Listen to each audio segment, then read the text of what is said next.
Pakistan is hitting back in this war of words. One of the country's most prominent politicians is the opposition leader, Imran Khan. I spoke with him a short time ago. I began by asking him for his reaction to Donald Trump's tough talk. Well, Hala, it's something every Pakistani feels hurt, humiliated. It's, a country that has that collaborated with the U.S. after 9/11, and by joining the U.S. in the U.S. war on terror, we ended up losing something like 70,000 people dead, over $100 billion lost to the economy, and the tribal areas which is adjoining the Afghanistan were a population of 6 million, almost at one point 80% were homeless IDPs.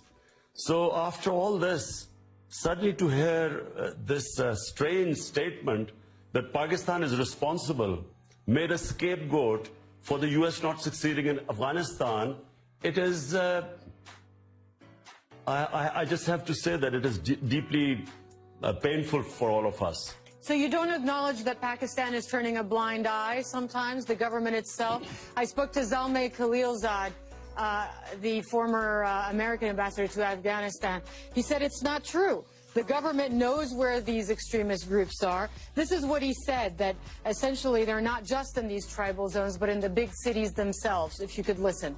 In fact, the leadership of the Taliban are in the city of Quetta, or other leaders are in places like Peshawar, big cities of Pakistan.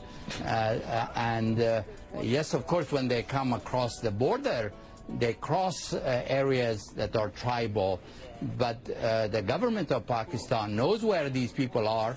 So you have former ambassadors like Khalilzad saying the government knows exactly where these people are and they're just turning a blind eye. So number one, why does he not tell this to the Pakistani government or the military, which keeps asking them to tell them where these people are? Because they seem to know, Zalmay Khalilzad seems to know. Number two, Hala, is this plausible? That there were 150,000 NATO troops in Afghanistan, over 100,000 American troops, one of the mightiest military machine in the history of mankind. And the total number of insurgents going into Afghanistan, which Pakistan is being accused of harboring, the Haqqani group, that's the group, Haqqani network, which Pakistan is supposed to be protecting. What, they're 1,500, 2,000, maximum 3,000? Are we to believe that it's because of these 3,000 people, 150,000 of the best military might of the West could not win in Afghanistan? Is this plausible? I mean, who believes this joke? So what is there? In the end, is this what they've got? They blame Pakistan for not being able to succeed in Afghanistan? Well, Donald Trump has even implied in his speech that aid, that assistance, economic and military, to your country, Pakistan, could be at risk, he implied, unless the government of your country does more to tackle these extremists. In my opinion, Pakistan has been the biggest collateral damage in this Afghan adventure. It was ill thought out. There was no definite aims. They never tried a proper political solution in Afghanistan. There was bombings and killings. And to blame Pakistan at the end, who is the biggest sufferer of this war? Which country has lost 70,000 people going in to help the Americans in Afghanistan? And when they talk about loss to the economy, it's over $100 billion. I mean, the government has come up with But you'd be okay with some of this U.S. aid being suspended if, in fact, Donald Trump goes down that road? You'd be okay with that? I would certainly recommend it to our government. I'm in the opposition. I would recommend that we could do without this aid. We are much better off staying out of Afghanistan. This aid has been very costly to us in terms of, as I said, not just the loss to the economy, but the number of Pakistanis killed, wounded, lost limbs in these bomb attacks. we would do without this aid. You do admit, though, that your country has a terrible problem with some of these groups that carry out horrific attacks. Just a few months ago in Lahore, 80 people killed in a single attack.